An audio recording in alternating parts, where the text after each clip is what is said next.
Welcome everyone, this is Acid Roots. We're going to head into the last couple levels of World 3 with the frog suit. So if you have this, the main point of it is that as long as you have a frog suit, you're not going to have any problems with the water. I think that's what Nintendo wanted to emphasize, was with these stages, just use the frog suit. The second recommended one would be the fire flower, but these two are the ones that are going to make the quickest work of World 3. Some people think, oh, I hate this world, it sucks, I always die here, but you can outswim the big fish with the frog suit, and you can destroy it with the fire flower. So,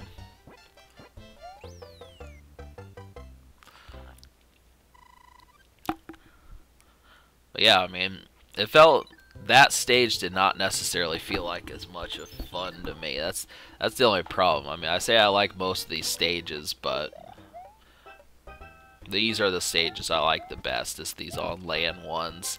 Super Mario World really kind of ups the antics. You know, you've got enemies and bubbles, and I do like the kickable platforms, though. Those blue blocks that you can kick are fun, and so are these bob-ombs. I got pretty pissed off here just because the bombs, you kicked them so far and they bounce off the wall, so I wasn't able to.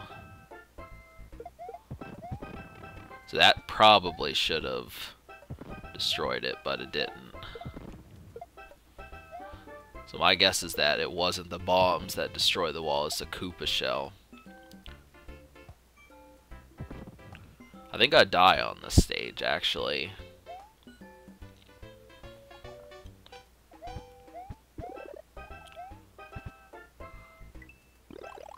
Yeah, I do.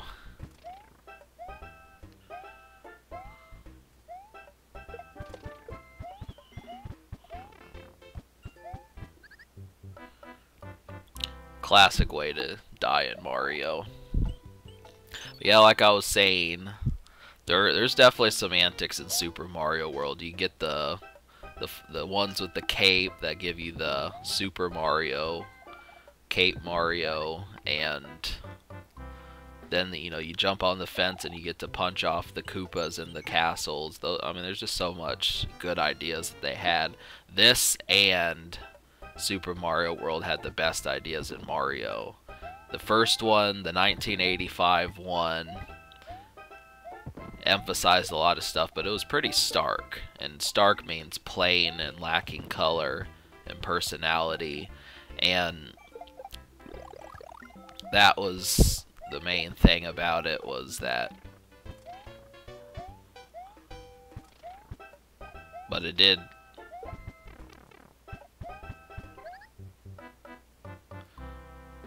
More clumsiness.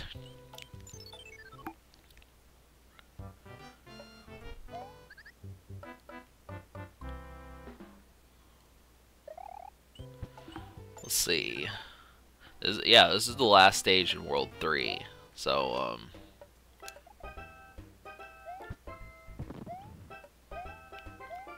I think if you played this with a friend, pretty much it's just going to be the craziness.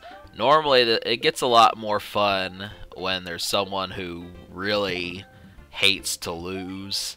You know, that's definitely a thing that you have to have, is you just have to get angry when you lose. I mean, obviously you don't want to laugh at people, but there's just a certain thing about it. Some people respond so much differently to when something bad happens to them. So, obviously you can laugh at me, but if you would have seen this when I actually recorded it, I just probably wouldn't have been suitable for YouTube, because I get pretty angry. So, and don't take the easy way. They wanted you to go the challenging way. That pissed me off. I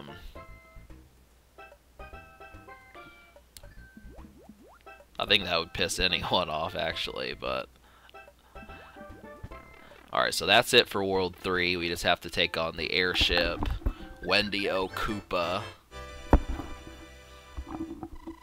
Now this is going to take some time, seeing as I've got 5 minutes left.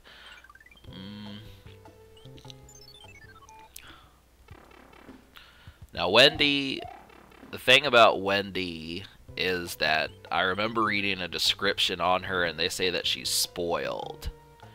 And I guess that's kind of suitable. But the thing was I swear that, you know, these koopalings were actually Bowser's children. I mean, I must not have been the only person. It might have even been the Super Mario World instruction booklet that said these are actually Bowser's kids. But, you know, Miyamoto later said that they weren't, and he is the creator of Mario. He said the only kid Bowser has is Bowser Jr. So, I don't know, but I swear that I thought, you know, they said Wendy was spoiled, and I'm trying to think of the personality traits of a few of the other ones.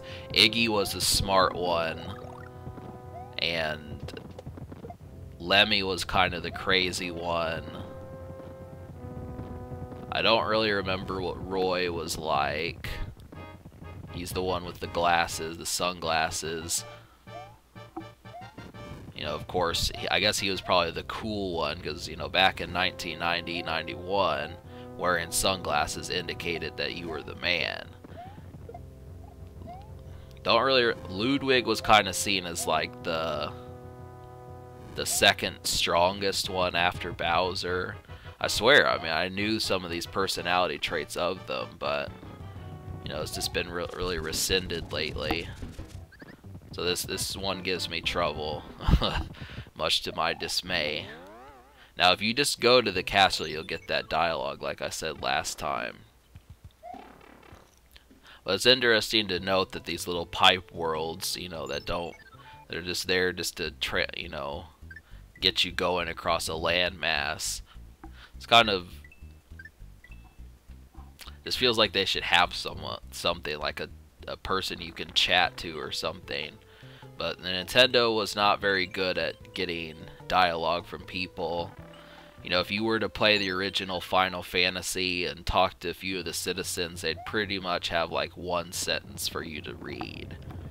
Anything that did not progress the game was seen as jargon and that sort of thing. But it's still, I mean, just like Super Mario Brothers, it was a staple. So,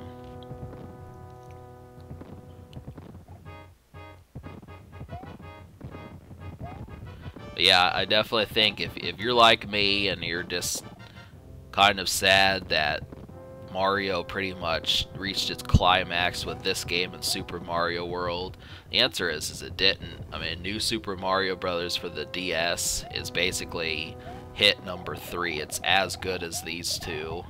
May not have all the ideas that those games had, but the level design is as good. Like, where are you gonna find enemies that throw wrenches at you? But yeah, I beat the enemy this time, but it does piss me off. So the point being is you're supposed to let her attack and then jump on her. So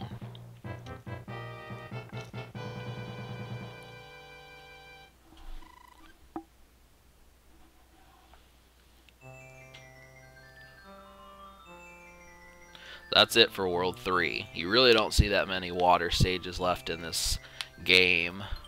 And there's really, the frog suit does not have much more of a purpose. I don't even think you can get it. You know, it's pretty much if you just want to be random. It's about the only reason. I don't even think you get them out of the item boxes in World 3. That box that Princess Toadstool is talking about is just a sleep box to put the Hammer Brothers to sleep. Alright, subscribe for more fun.